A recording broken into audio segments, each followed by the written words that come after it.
Hey, what is going on, guys? What's happening? YouTube, you guys have tuned into Rules for Rebels, and in today's video, we're going to be talking about this Black Friday and Cyber Monday that have just passed. Today, I believe, is November 29th. It's Wednesday, November 29th, 2023. Cyber Monday was just 2 days ago. Black Friday was just this past weekend, this past Friday. And the reporting the past couple days has been about how we've had a blockbuster Black Friday season, or blockbuster Black Friday, blockbuster, Black Friday, Cyber Monday week. Record sales, I think I've seen reporting, and the initial reporting was around 7%. I think maybe Adobe or somebody came out and said that they're saying it's up 9%. Over previous years. And so I kind of wanted to talk about that in today's video. It has been a while since I've talked to you guys. It's probably been a good 6 months since I've made a video. So I'm not going to ramble on too long, but hang with me because I think today's video is going to be a good one. But I just wanted to do a little bit of housekeeping, kind of explain where I went. I was doing five videos a week. Then I cut it down to 3. Then I had kind of said I was going to kind of tone things down over the summer. It was taking a lot of work to consistently put out videos, and I wanted, we got a short summer here in Chicago. I wanted to kind of, have my free time, take advantage of the summer. I did a lot of traveling. I was playing in 2 or 3 different sports leagues, and just kind of got busy, kind of enjoyed the little bit of a break from YouTube. And I'm also getting a little bit turned off of YouTube. Not only are the commercials out of control on YouTube these days, but I'm seeing more and more creators leaving YouTube. One channel that I used to watch pretty frequently was called The Sit Down. It's like a mafia podcast. The host was this guy, Jeff Nadu, who was kind of connected to Barstool Sports. I think he a couple of months ago left Barstool Sports. Anyhow, he recently announced that he's done with YouTube. He's not making any more YouTube videos. He's going over to Patreon. And, he said it's just difficult to make mafia content on YouTube. And even outside of you could say mafia, it's violent. It's not super YouTube friendly, but it's really weird the stuff that YouTube allows and pushes and the stuff that YouTube doesn't allow. And even outside of more controversial niches, even among mainstream YouTubers, you'll see people bleeping out certain words that they say. You'll see people specifically not saying certain words, saying that they can't say certain words. And just YouTube it's kind of getting out of control how kind of whitewashed the platform is getting. I don't know that I want to invest a ton of time in a platform that could take me down or just not show my videos to people. And another thing, the amount of time I was putting into YouTube was just kind of is it really worth, unless I find some way to kind of better monetize it, I can't necessarily justify spending so much time on YouTube. And the ad revenue has really fallen off a cliff for everybody, but for me in particular. A couple years back, I was doing $4,500 a month in YouTube ads, consistently month in, month out. And at this point, I'm down to $200, $300, $400 a month. Which, partially I'm not putting out as much content. The type of content I was making wasn't, didn't equate to as high of a CPM. But that's kind of why I've kind of been gone for a while. I do want to get back here. Probably won't be pumping out as many videos as I used to, but I don't want the channel to die off, and I want to continue putting out content. So with all that out of the way, let's get into talking about Black Friday. And I think we can't talk about this Black Friday season unless we talk a little bit about last year's Black Friday. So last year, I think most of us were expecting not the greatest Black Friday sales numbers, right? Americans are struggling. Savings rates are at all-time lows. Credit card debt is at all-time highs, and these things continue to get worse and worse and worse. Last year, inflation was running at 8 or 9%. And right after Black Friday, they came out and they said, oh my gosh, this is a record year for Black Friday sales. The economy is strong. People are spending like never before. The Black Friday sales were 2.3% higher than any time before in history. And, we know that inflation last year was running at 8 or 9%. So we would expect if the same number of customers went out and bought the same things that they bought the previous year, we would expect sales numbers to be at least 9% higher, 8 or 9% higher, just to break even because of inflation, right? So if Black Friday sales numbers were up 2.3%, accounting for inflation, it actually means they were down 6.7%. And that's if you even believe the Fed's numbers that, inflation was at 8 or 9%. Last year, I think a lot of us, realized that it was actually much higher than that. And this year, inflation's running at 3.2%. I think most of us feel like inflation is higher than that. If you use the metrics that we used to track inflation back in the 70s or 80s, inflation would probably be closer to 12 or 15%. So even best case scenario, it was kind of disingenuous saying last year was the best Black Friday ever, at least if you're factoring in, adjusted for inflation. So let's fast forward to this year. There were a lot of articles coming out. A lot of companies were coming out kind of tempering expectations, right? We see that a lot, whether it's job numbers, whether it's GDP, whether it's, anything. The government, the Fed putting out numbers. What typically happens is you put out a good rosy number at first. The media writes about it. We all talk about how it blew past expectations, even though they set expectations kind of on the low end to begin with. And then the numbers come in and, oh my gosh, things are great. This is fantastic. And then a couple weeks or a couple months later, they'll revise the numbers down. Oh, we were a little bit off. We didn't create as many jobs as we thought. Oh, GDP wasn't as great as we thought. Revenue numbers weren't as great as we thought. But the correction or the revising down of numbers, that never tends to make as much headlines as the initial great numbers that were put out. And we kind of saw the same thing from retailers this year. We don't know what kind of Black Friday it's going to be, and then surprise, we blew past the numbers, which were kept artificially low from the beginning. But by Friday afternoon, we were hearing, oh my gosh, Black Friday sales are up 7% over any time before in history. Things are fantastic. I've seen some other articles saying that it's up 9%. This got me thinking about a couple things. First off, where are we getting these numbers from? I think Shopify's put out some numbers. I know Adobe is one of the ones that's been quoted in most articles. Adobe says, we have, this many retailers. We get, we have like 1 million clicks between, or 1 trillion clicks between our retailers. Our retailers did this much in sales. We're telling you that this Black Friday was 7% better than any other Black Friday in history. And I thought that was kind of weird. I don't necessarily believe the numbers. I happened to stop in at a Walmart last Black Friday. I forgot my headphones going to the gym, so I stopped just to grab a cheap $7 pair of headphones. And Walmart last year on Black Friday was deader than like a random Tuesday afternoon. And I didn't really make it out to too many stores or anything this year, but I did have to go get some things from Walmart. And I happened to drive by Walmart on my way from the gym, so I happened to pop in there.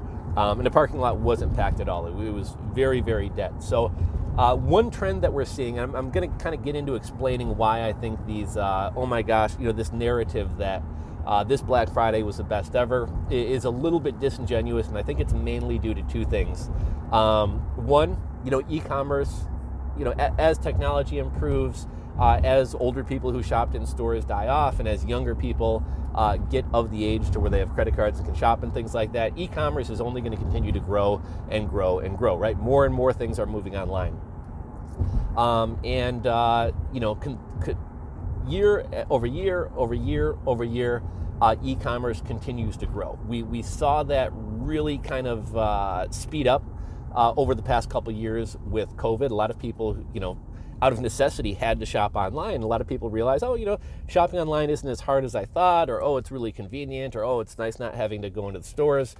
So more people are shopping online. So that really sped us up a couple years in terms of the percentage of sales that come from online sales versus brick and mortar. And this is interesting too. One thing that I was really amazed by, just kind of thinking about, I saw a clip, I don't know if it was on TikTok or an Instagram reel or something like that, but there was side-by-side video of Black Friday in, I think it was 2005, and Black Friday in 2022 or 2023. And it was like, lines and lines and lines of people standing outside stores waiting to get in. If you guys remember, like, stores started opening up on Thanksgiving Day, and a lot of people were skipping their Thanksgiving to stand in line and get these doorbuster deals years back.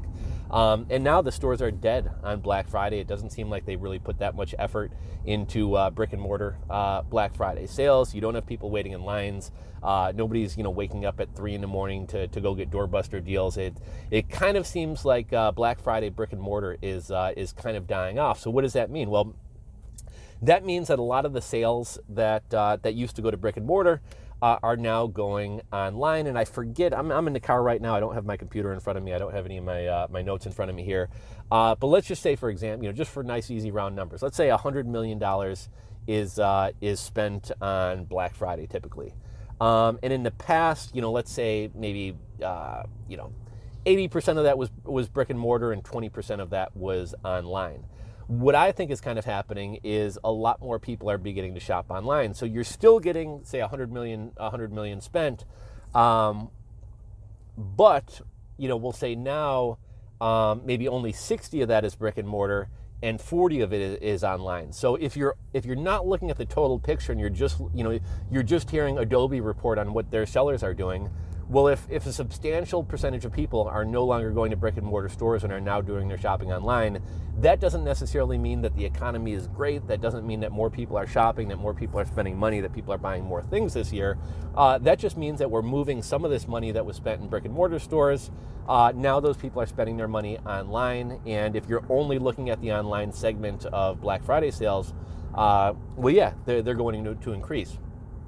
Another thing none of these media articles are talking about is inflation. I'm not going to kind of run through this again, but again, giving last year's example, if inflation is 8 or 9% and sales are 2 to 3% more, or 2.3% more, obviously, at least I would expect sales to be 8 or 9% more just to honestly consider it a break even. So I actually view last year's Black Friday sales as kind of a net loss, calculating for inflation. And so I think, obviously this year we're told inflation is what, 3.2%. I think most of us would agree it's probably higher than that. But, I would say that, as well as more people shopping online as opposed to in brick and mortar stores, is kind of how you explain how they're telling us that this was a record Black Friday, even though in all reality, I'm guessing maybe best case scenario was break even. More than likely probably wasn't the best Black Friday that we've ever had. One other thing that I think was kind of interesting about this year's Black Friday, in November, we had 2 very, very big Google updates, Google algorithm updates. And, I always kind of like looking at like different ways of looking at things, or looking at like a conspiracy angle for something. So put our tinfoil hats on a little bit here.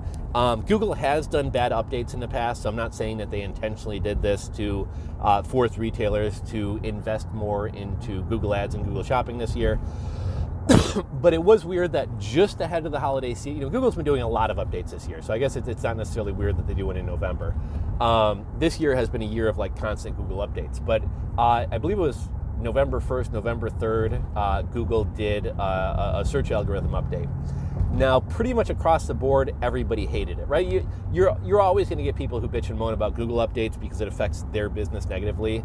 But this was like overwhelmingly, everybody thought it was bad. And in some of the niches and for some of my clients, I saw searches that before were essentially product-driven searches. People are searching a product name. Were literally the entire first, second page of Google. There's no product results. There's no e-commerce stores. It's become kind of all like informational type content. I also was seeing for a lot of different searches, like page 1 of Google would be these kind of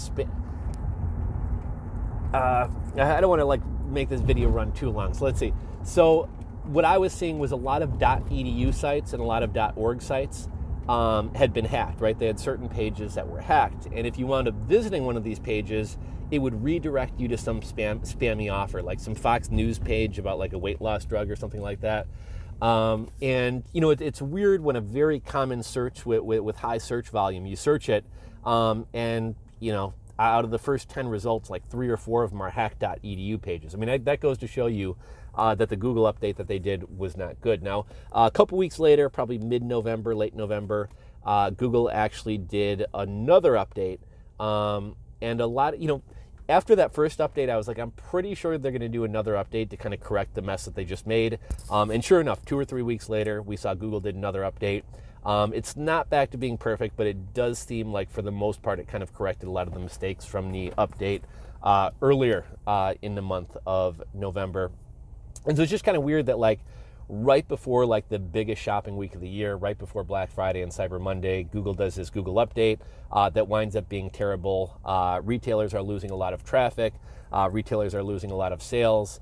And, if you want to put on your tinfoil hat, you could say, maybe they did this intentionally so that retailers are freaking out. This is our biggest week of the year. Search results are completely screwed. Maybe we better dump more money into Google Ads or Google Shopping, right? Crazier things have happened, right? So that was just kind of one other observation about Black Friday, Cyber Monday, 2022, 2023. I'd love to hear your guys' thoughts, insights, comments. Did you do any shopping this Black Friday? If you did do any shopping, did you do any shopping in brick and mortar stores, or did you do your shopping online? If you guys run e-commerce stores or in digital marketing or marketing, anything kind of related to e-commerce, whether you work for a company, you own your own company, you have clients that you freelance for, what did you notice about your clients, your business, your employer? And just kind of overall, what are your thoughts on this year's Black Friday? Do you believe the numbers? Do you believe that this year's Black Friday was 7% or 9% better than any other Black Friday in history? Go ramble for a couple more minutes before we wrap this up. We continue to hear that, Americans are tapped out. Savings rates are at all-time lows.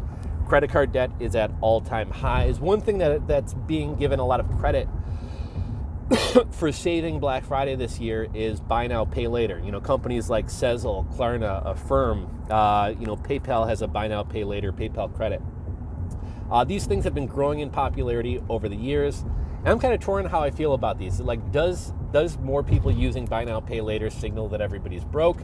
Well, a couple things. One thing that I will say I notice among like Gen Zers is a lot of younger people seem to use buy now, pay later services, not necessarily because they need the credit. I'm sure a lot of them do need the credit. They use it as a gap until they get paid to buy things.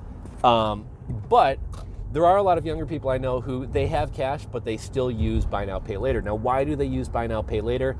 They essentially use it like a PayPal account, right? Like maybe you don't have your credit card with you. Maybe you don't feel like pulling your credit card out of your wallet. But these people know their login to Sezzle or Klarna or Affirm. So if they're going to buy something, even if they have the money to buy it, they essentially use buy now, pay later, just like a credit card, and it's just easier to log into their account and pay that way. They make all their purchases with buy now, pay later, and then 2 weeks later, they just wind up paying everything off at once. So I think for the younger population, buy now, pay later isn't necessarily being used by them because they need the credit. It's just kind of the convenient way for them to pay, and it's essentially a PayPal account. But I will say there are plenty of people who are broke. There are plenty of people who do need buy now, pay later. And I heard one stat that I think it was 44% of buy now, pay later customers have missed payments. Now, again, I don't know if that's like super troubling because just the nature of buy now, pay later. If I'm not mistaken, when buy now, pay later first came out, it was actually a free service as long as you made all your payments on time. Now, I know a lot of the buy now, pay later companies were struggling, and I think it was Affirm or one of them actually had to go back to their customers and be like, can we charge you more? We didn't charge you enough interest. And I believe, I don't follow the space super closely, just at least from a customer standpoint, but I believe at some point the buy now, pay later companies, because it used to be like you buy something for $100, as long as you made your 4 payments of $40, you buy something for $80. As long as you made your 4 payments of $20 or whatever in the 2-week increments, you wouldn't actually pay any interest. So it was essentially a free service. I believe pretty much most of, if not all of these buy now, pay later companies have had to start charging some type of fees or interest, even if you are making the payments on time, because otherwise they're just not going to make enough money. But apparently buy now, pay later sales numbers are at a record. The percentage of people using buy now, pay later has increased. And some of these articles and things like that are crediting buy now, pay later with kind of saving Black Friday and Cyber Monday. One last thing, just to kind of wrap this whole thing up. I guess kind of my beef with this whole idea that this is like the most amazing Black Friday ever is this. the media may not outright be lying, but the narrative that's being pushed is kind of like, oh my gosh, the economy must be doing well. Record Black Friday sales, people are spending money like never before. And yeah, I do think people spend too much. I do think the consumer is more resilient than all of us thought. But all that said, the narrative seems to be that this is a great Black Friday, and you don't really see any of these articles talking about inflation and how adjusted for inflation, maybe these sales numbers aren't so great. And I haven't seen a single article talk about how a larger percentage of shoppers are shopping online as opposed to in brick and mortar stores, and how that's kind of artificially inflating the growth of e-commerce numbers. I would be curious, and again, you're never going to get great numbers. Numbers can be manipulated. Stats can be manipulated. But what I think would be interesting is to be able to see what is the total number of sales online and brick and mortar, and then what percentage of those sales or what dollar amount is from online, what amount is from brick and mortar, and how much has brick and mortar declined, how much has online grown. And that would just kind of give us a better idea of what were sales really like this year. How much is that affected by inflation, and how much is that affected by more people now shopping online as opposed to in brick and mortar stores? So we're about 20 minutes in. I'm going to wrap this up. That's just kind of some of my thoughts about Black Friday, Cyber Monday in 2023, how Black Friday and Cyber Monday shopping has changed, going back to 2005 versus today, as well as kind of what I think about a lot of the reporting and the idea that this was like such an amazing Black Friday, Cyber Monday sales season. So we'll wrap things up. As always, I'd love to hear your guys' thoughts, so drop a comment down below. If you enjoyed the video, give it a thumbs up. If you're not subscribed to the channel, click that subscribe button down below, and I'll catch you guys in the next video, guys. Later. Peace.